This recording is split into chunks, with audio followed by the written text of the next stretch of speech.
Most diffusion models suffer from a bias due to the way they're trained. We propose an approach to exploit this bias to generate images with a desired style, with more varied and natural low-frequency components, or with a desired color, all without any additional training.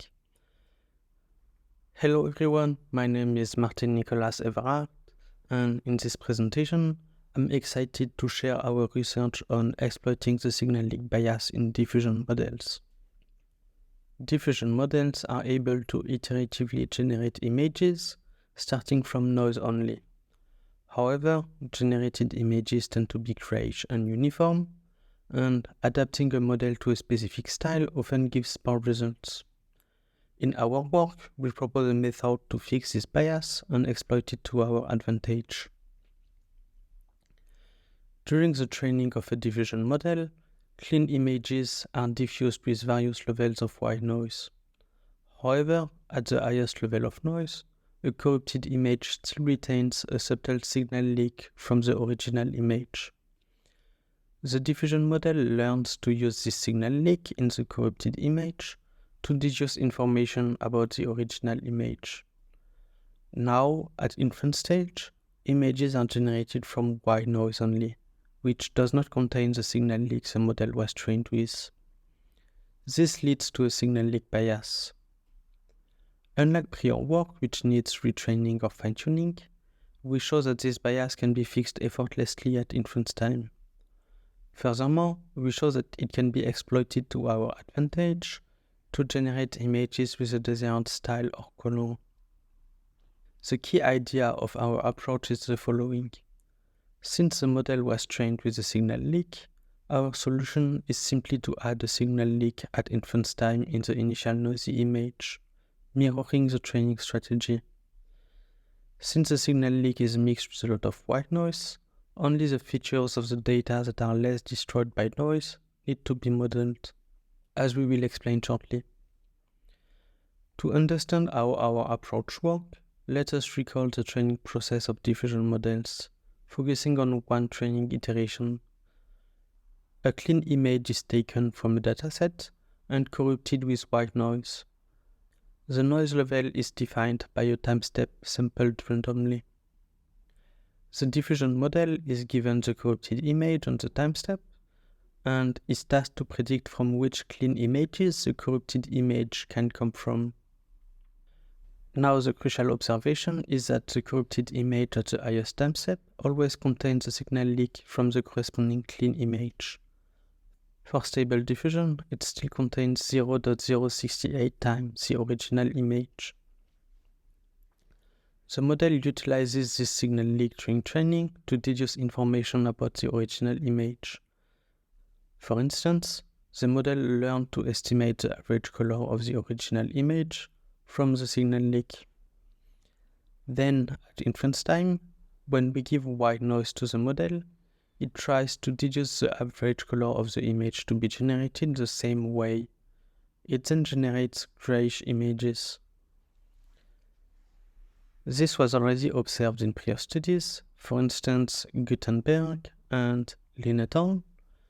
These prior studies proposed to retrain or fine-tune the model to remove or reduce the bias, for instance by additionally noising the average value of the image, or by making the noise level infinite at the last time step.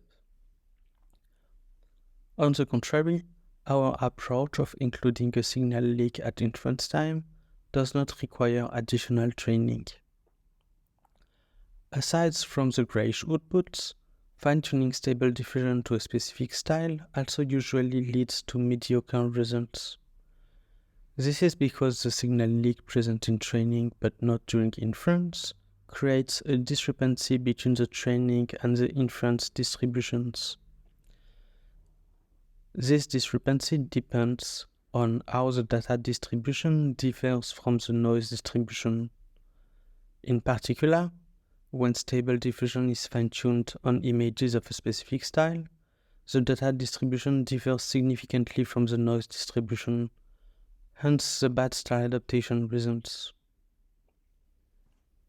We propose a simple new approach to fix that at inference time directly.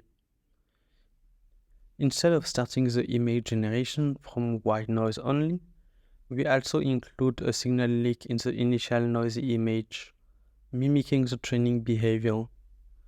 We sample the signal leak at inference time from a rough approximation of the training data distribution.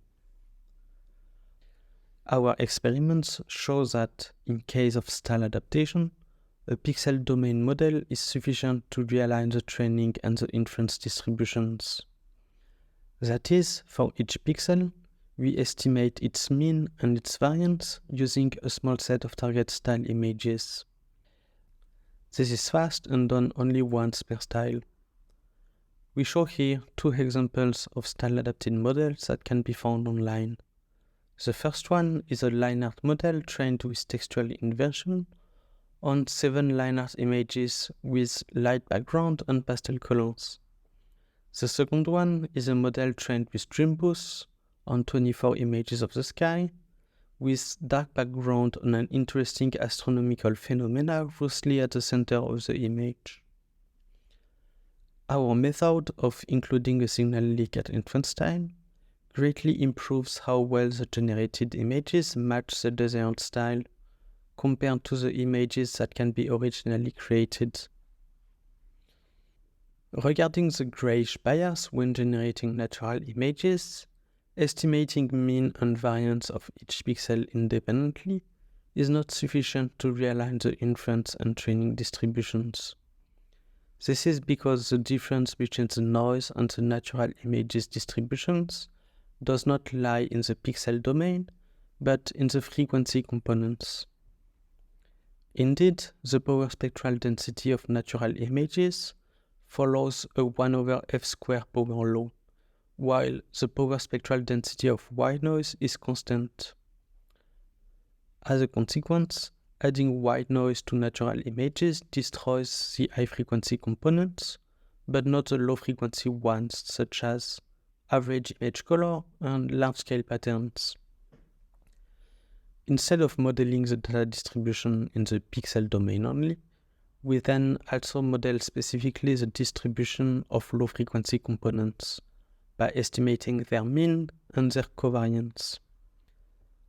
As can be seen here, including a signal leak with a more natural distribution of low-frequency components indeed generates more varied images.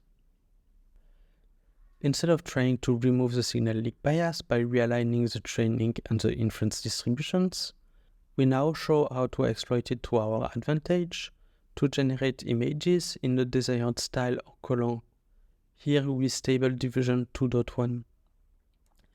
The key idea is that, since the model learned to deduce information about the original image from the signal leak, we can influence the generation process by including a signal leak with desired attributes at inference time. Here we put in the initial noisy image a signal leak sampled with the pixel domain approach explained previously. This biases the generation process towards images of the desired style, and when combined with describing the style in the prompt, it can generate images that match the desired style much more faithfully than by just describing the style in the prompt. Similarly, using our frequency domain approach explained previously, it is possible to manually set the low-frequency components instead of sampling them randomly. In this picture, we set the lowest frequency component of the signal leak to 0 across the 4 channels, except for one of the channels. For instance, setting the third channel to positive values biases the image generation towards cyan images. In conclusion, our research fixes the signal leak bias by introducing a signal leak at inference time too. Our work also provides a way to exploit this bias for more control on the image generation. The key results involve better style adaptation, more varied low-frequency components, training-free style adaptation of Stable Diffusion, as well as control over the average color of the generated images. Thank you for your attention, and please check out our paper for more details.